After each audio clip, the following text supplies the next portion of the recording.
Hello, everyone, and welcome to today's IFLA Academy first lecture of the third edition of the Current Topics in Heritage Science online series.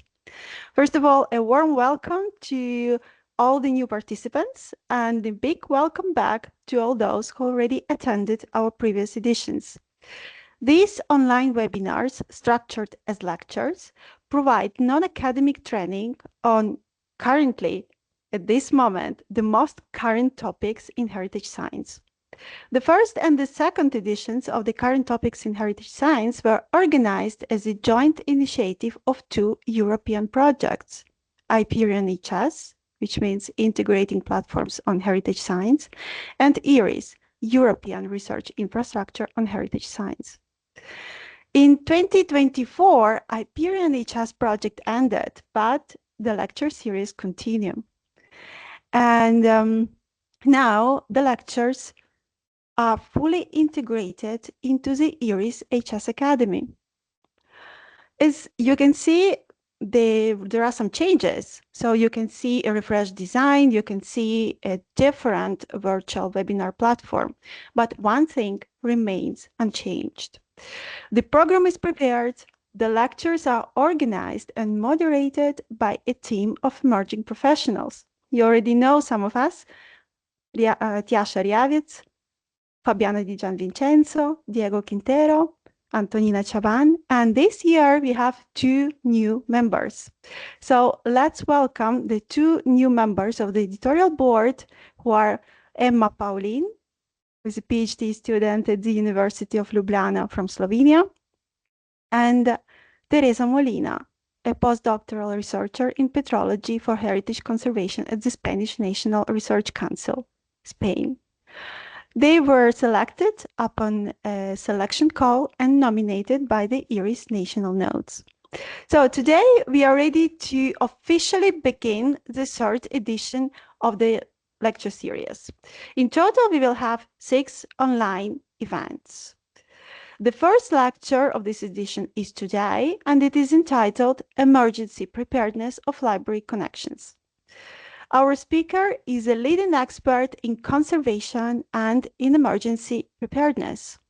Her name is Céline Allain, and she is a coordinator of the Emergency Preparedness and Response efforts at the National Library of France.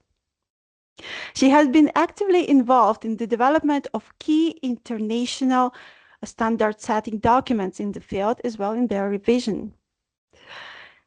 Nowadays, she collaborates with the French Ministry of Culture, and she works on the development of the national technical capacities for emergency management and preparedness. We are so glad, Céline, that you found some time to share with us a bit of your expertise. Just before I leave the floor to you, just let me remind to all our audience, to all the participants, thank you for joining us today, that you are welcome. So you're invited to ask questions, to submit comments. You may use the Q&A function of the webinar. Please know that whenever you submit all the questions, please, they will be answered at the end of the webinar, or at the end of the presentation.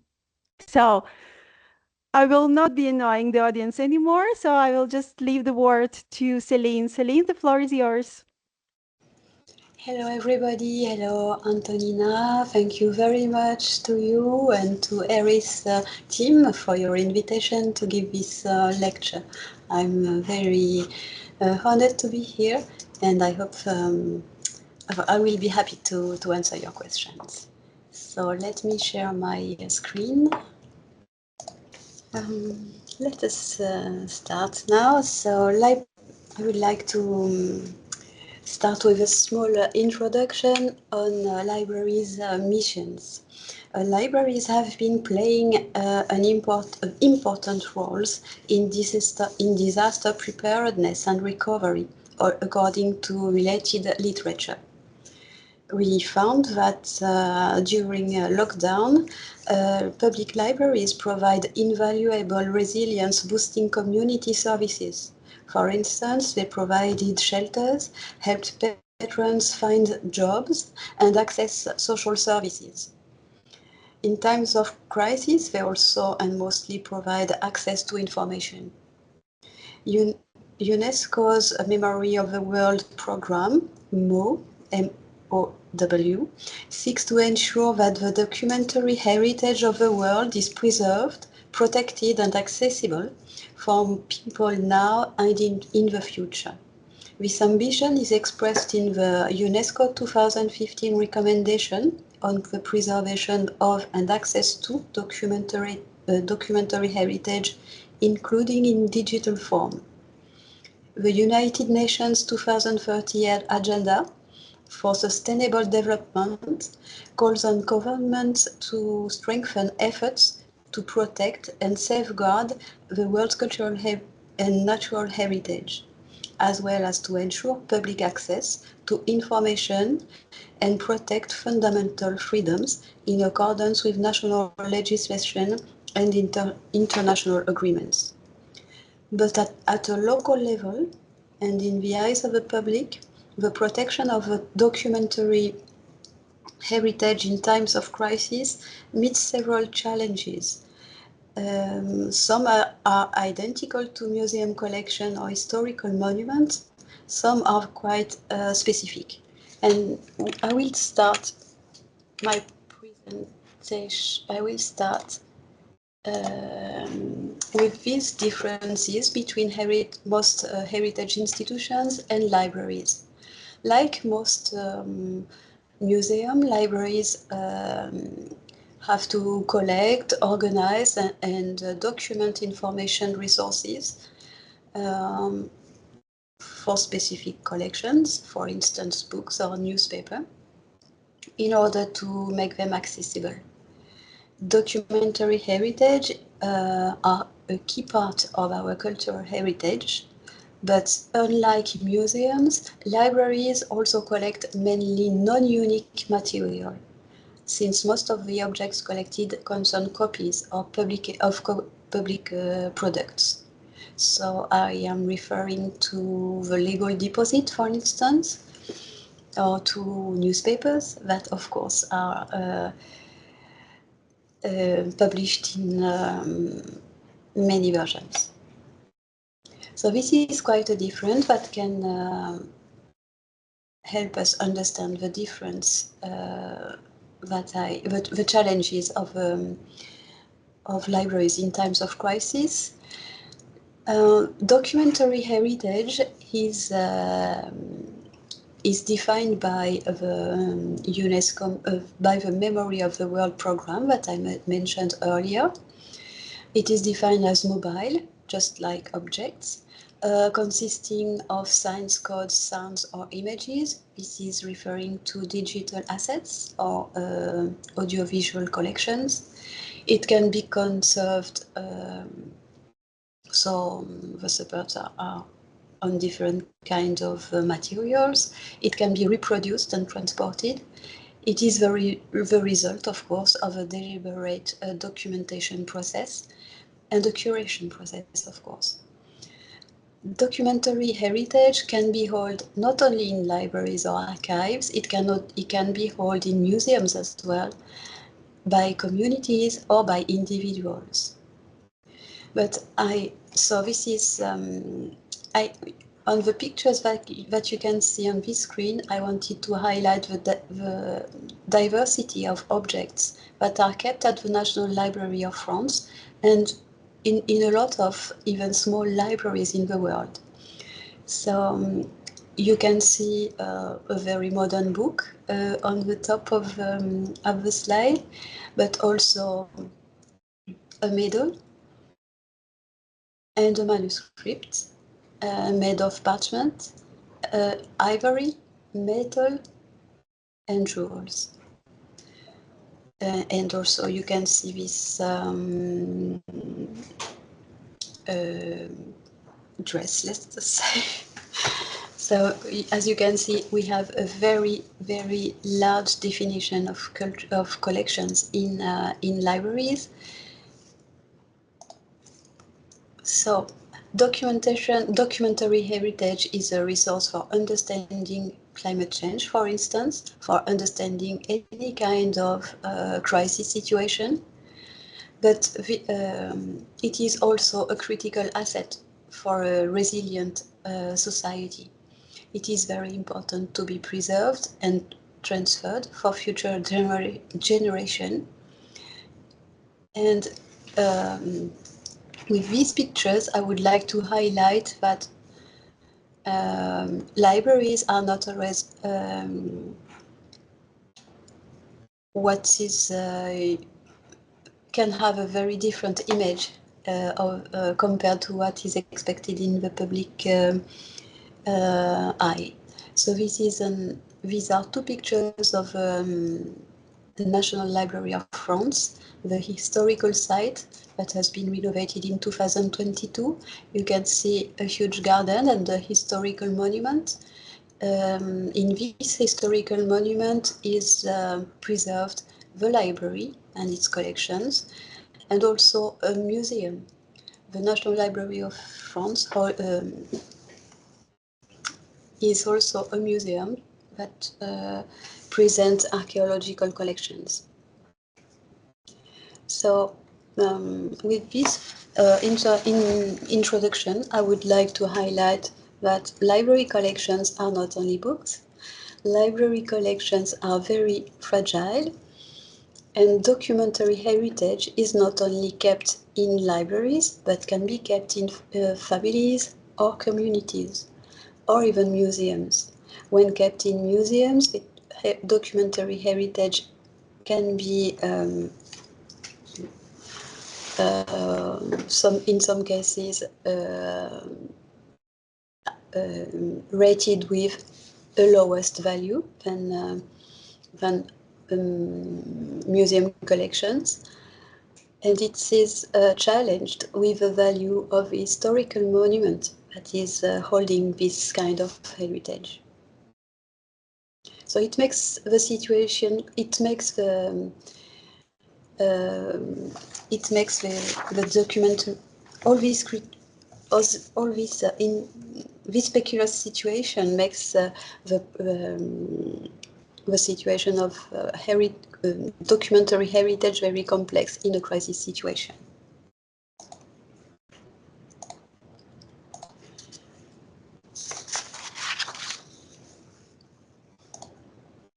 Most of the time, conservators try to protect our heritage against the natural process of deterioration. They fight the acidity of paper, the copper corrosions of miniatures, the chemical burning of leather, the shrinkage of overheated parchments, for instance, the disintegration of silk, or the yellow varnish of paintings,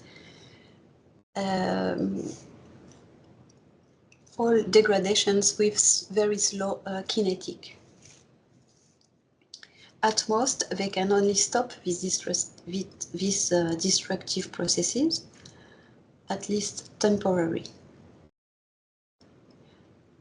Improving conservation conditions will reduce the risk of slow deterioration of cultural heritage, including deterioration due to light, incorrect relative humidity or temperature, for instance. But next to the natural causes of decay, natural disasters such as earthquakes, floods, landslides, wildfires, tsunamis, or even cyclones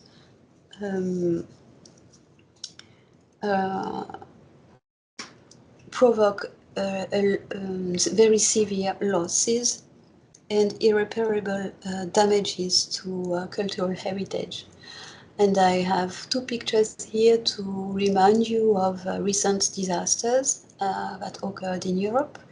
I took the example of the earthquakes in Aquila in 2016. This is a picture of a church that was severely damaged during the earthquake. In churches, a church is not only a historical monument, it is also of course, a place for cult, but it is also a place that holds documentary heritage. On the second picture on the right, you can see a picture of you can see the fire of the church Notre Dame in Paris that was recently restored.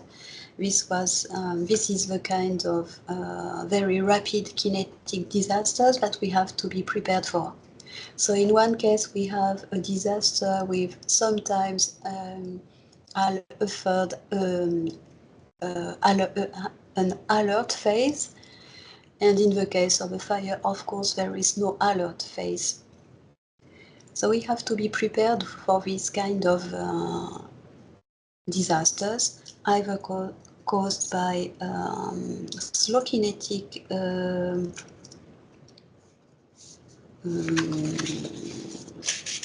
degradation factors or rapid kinetic situations. The challenges for collections is often to face large quantities. Compared to museums, a library collection is defined by a fund, a collection. So a collection of several items. It can be hundreds of items. So preventive conservation aims to optimize the environmental conditions and thereby ensure the long-term preservation of the items without having to directly modify their materiality and structure. It is the most effective method of mass treatment, and it involves creating hygienic storage conditions, monitoring and optimizing the air conditioning and the lighting, preventing material damage by insect or microbial infestation, using appropriate protective covers, and appropriately handling the items in terms of usage, digitalization, and presentation. Since emergencies often evolve rapidly and become too complex for effective improvisation, a library can successfully plan in advance of a disaster event. The aim of emergency response preparedness is to optimize the speed and optimize the volume of support to cultural assets delivered preventively or after an event. It provides practical guidance to operators when they prepare to respond with appropriate means and organization. In this plan, we often describe the stabilization techniques too. Despite regional and local variations in legislation, and despite the fact that not all laws and conventions are legally binding, a certain amount of consensus has been achieved. In general, under the law of armed conflict, cultural heritage is shielded against any act of hostility, provided that it is not used at the same time for military purposes. There are four essential elements binding for all states during armed conflicts, whether they acceded or acknowledged the legal framework or not.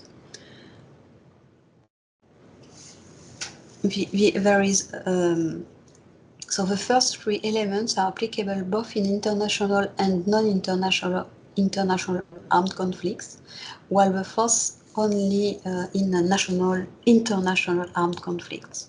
So there is an obligation of each party to the conflict to respect cultural property. Special care must be taken in military operations to avoid damage to buildings dedicated to religion, art, science, education, or charitable purposes, and historical monuments. Property of great importance to the cultural heritage of every people must not be the object of attack unless imperatively required by military necessity. The prohibition to use cultural property of great importance for purposes which are likely to expose it to destruction or damage unless imperatively required by military necessity. The obligation of each party to the conflict to protect cultural property. The obligation of the occupying power to prevent the illicit export of cultural property from occupied territory and to return illicitly exported property to the competent authorities of the occupied territory. So the most important conventions relating to cultural heritage protection are the Geneva Convention, dating 1949, and its additional protocols, which forbids pillage and destruction of cultural property by invading or occupying forces. The Hague Convention, dating 1944, which is the only international instrument aimed specifically at protecting cultural heritage during an armed conflict and occupation, and defines the circumstances under which the cultural property may be attacked, as well as methods for its protection. This is a very important convention because it makes obligatory for states that have ratified the convention to prepare emergency plans and to be ready to implement their emergency plans in case of an attack, in case of a natural disaster or any emergency situation.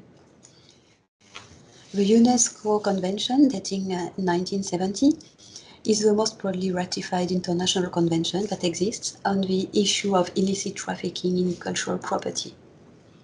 Emergency plans are often drafted for security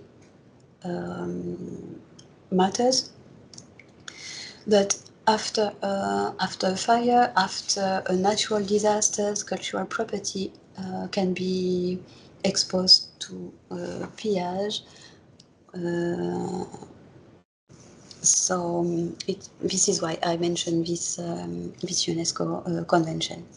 World Heritage Convention, dating 1972, sets out the duties of state parties in identifying potential sites of outstanding importance to mankind and their role in protecting and preserving them, as well as protecting their natural heritage. The Convention on Stolen or Illegally Exported Cultural Objects dates 1995, and there is the international criminal law that allows the prosecution of individual war criminals for destructive acts or operations against cultural heritage. The international human rights law guarantees the right to take part in cultural life and to preserve cultural heritage. I have at a professional level, there is a set of guidelines and standards that are useful to professionals.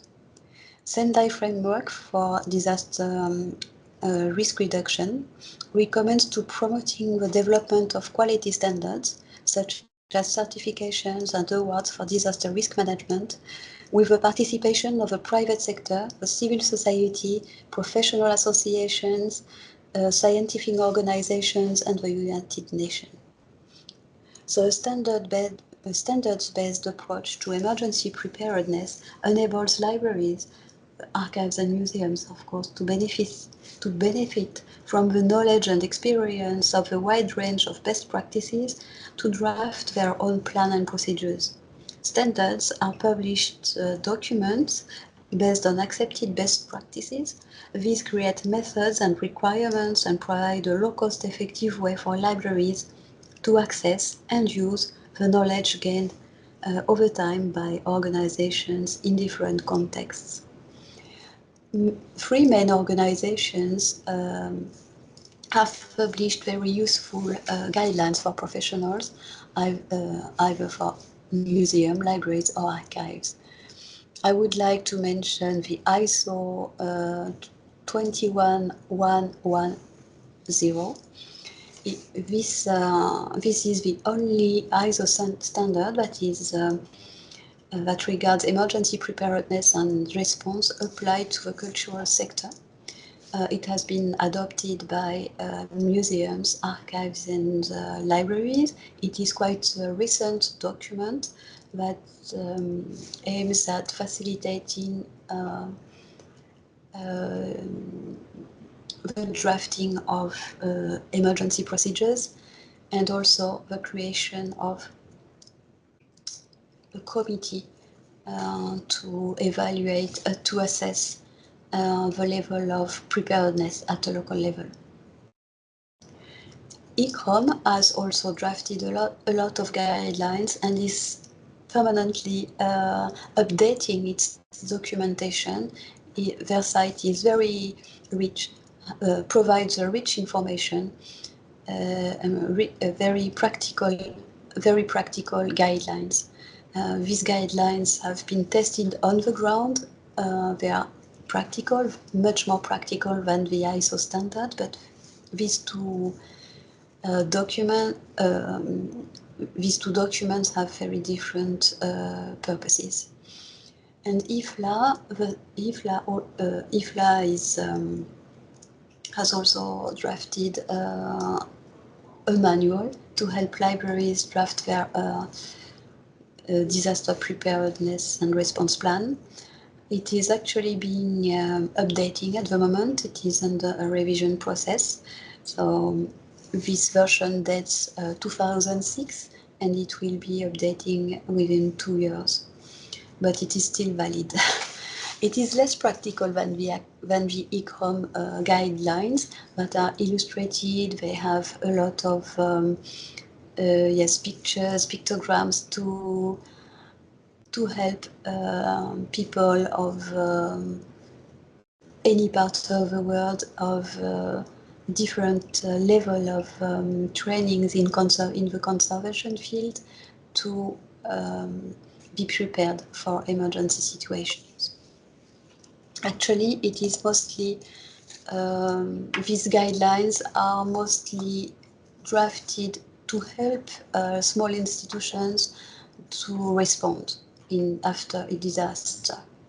On the contrary, the ISO standard is more helpful for the preparedness phase. It will help you draft your plan. Key principles for drafting a plan, an emergency preparedness and response plan. In libraries, museums and archives, we have to be prepared for several kinds of disasters. Fire, natural or technical disasters, water leakage. Water leakage is quite a common failure in cultural institutions, mainly because cultural institutions are hosted in historical monuments, in old monuments that are not equipped with very modern technical equipment. Fire can happen everywhere. It can be related to a technical failure, or it can be the result of an attack. A fire cannot be prevented. It can be prevented, but there is no alert phase. But for natural disasters, on the contrary, you can have a phase alert. We have to be prepared for disasters that have a very different pace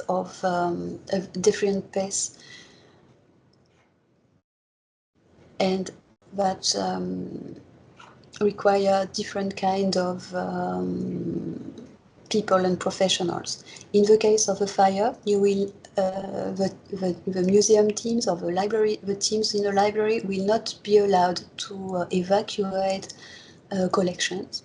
All interventions will be conducted by the fire brigade, and the staff and the public have to evacuate the building as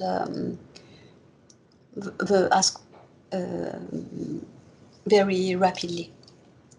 So this means that for libraries and museums, they have to draft a plan to guide the fire brigade in the museum, and to make them available to save some the most important items. So there is here a plan that is drafted for external bodies. It can be completed by internal intervention sheets, but they will be useful after the fire has been controlled. For the natural disaster, it is a very different situation, because the library or the museum will not be the only institution that is affected. The whole region will be impacted, and there can be the population itself can be very dreadfully affected. So in this case, sometimes cultural heritage is not always considered as a priority for the local crisis management. But UNESCO considers that cultural heritage should be saved as a first priority, because it helps the population resilience. In the case of the water leakage, the teams of the library should be able to save the collection and stop the leakage. In this case, they can search for the help of the fire brigade or for external forces, but they are supposed to have a plan to mitigate the water leakage and protect and save their assets. So as you understand, we have three different plans at least for a library. We have a plan for a fire with guidelines for the fire brigade. We have a plan for natural disasters, where we have probably a phase alert that will be used to evacuate for preventive evacuation, and we have a plan for water leakage with no phase alert phase and immediate actions provided by the teams. Human safety first. This is very important. The salvage of cultural heritage will be provided as long as the people are protected and already secured. So in emergency plans drafted by libraries or museums, all equipment for human safety must be provided. So we often have gloves, masks, and this kind of protection to be. And there are also procedures to ensure that nobody will be injured during the salvage intervention. What does it look like? This is an example of a plan prepared for the fire brigade. The fire brigade is an external body. They don't know the building. They don't know the collections. They are not familiar with cultural heritage, and it is very important to provide a very quickly usable documentation for external bodies. So here we have on the left the example of a plan that has been used to localize the prioritized items for a salvage. So in red are spaces that must be protected as a first priority, and in orange, 1, 2, and 3 are the objects that must be evacuated in the order of evacuation. So the number 1 is detailed in this sheet. So this is the name of the institution. It is a library. This is the description of the items that have been identified to be evacuated as a first priority. So mainly manuscripts. Instead of providing very detailed information, we want to be sure that external bodies can understand what is can have the information that is immediately useful for them. So it is these manuscripts will have to be evacuated as a first priority. They are not heavy, very light, and they are not and they are small in size. But there will be needed 2 people to evacuate these manuscripts. And we can also add on this kind of intervention sheets all the materials, the equipment that have been prepared for the fire brigade to evacuate these manuscripts. So it is very important also to provide pictures of the place where the manuscripts are kept to facilitate the identification of the manuscripts or the objects by the fire brigade, and also to provide details to facilitate the identification of the objects or the manuscripts in this case. So as you can see, it is quite detailed, but at the same time very easily understandable. So it is so easy that it can be also used by theft. So it is very important when professionals prepare the emergency plan, the procedures for the fire brigade, to also think of how to secure this documentation. This documentation must not be disseminated widely. Only a few persons must be aware of this plan. And at the same time, it must be very easily accessible for the fire brigade when the fire occurs. So it will be kept in a place that is easily accessible, but at the same time not easily visible for unwanted uses. Another kind of sheets, intervention sheets, in this case it is the sheets prepared for the teams who will be requested to save collections in the case of a water leakage. In this case, all sheets can be made available very widely. They can be disseminated widely. There is nothing secret. It's only procedures on how to dry or stabilize items that have been affected by water. So we will not describe or list the high priority items. These procedures are applicable for all types of objects in the library of a museum. The common feature with the procedures that have been drafted for the fire brigade is that the text has been reduced to the minimum. We want to make sure that people under stress will understand very rapidly the procedure.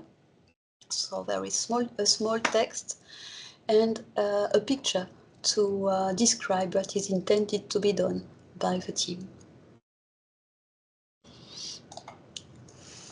Supplies must be prepared in advance, either for the intervention of the fire brigade or for the intervention in the case of a leakage or a natural disaster. In this example, you can see the material that has been prepared for the National Library of France in case of leakage. So mainly covers to protect documents or objects on the shelves, crates to evacuate the collections, and here on top you have all the protective equipment for the people. So these materials, this equipment, these supplies are made available very widely. They are kept in the corridors because we have wide corridors, and it is we found it very useful also for awareness, to raise awareness on risks and to raise awareness on the on how we can mitigate the effects of a leakage. So freezing is a very important stabilization treatment to maximize the recovery of collections. But what I wanted to show you as a first priority is the importance of drills and trainings, of course, but the flood preparedness. And this was the example of a historical monument where the National Library holds a very precious document. This monument is situated very close to the river, so we have a flood preparedness plan for these collections that are kept in the basement. So you can see here what have been prepared, mostly a kind of boxes that have been reversed to help to make us to facilitate the evacuation of books, not one by one, but half a shelf per half a shelf. So the boxes are evacuated during the emergency situation. We have a lid that is put on top of the box at the moment of the evacuation. The lid will allow us to store several boxes on top of each other. So this is an example of an evacuation, and here the boxes evacuated in the areas that have been identified in advance. This is how we have numbered the boxes to allow an evacuation by anyone and a relocation by anyone, even external bodies. And we have used these boxes, we have extended the use of these boxes to protect against leakage. So here are resources that I have prepared for you and that will be made available when the PowerPoint will be disseminated by E-RIHS. Thank you for listening. I will be happy to answer your questions, and please forgive me if I was too long.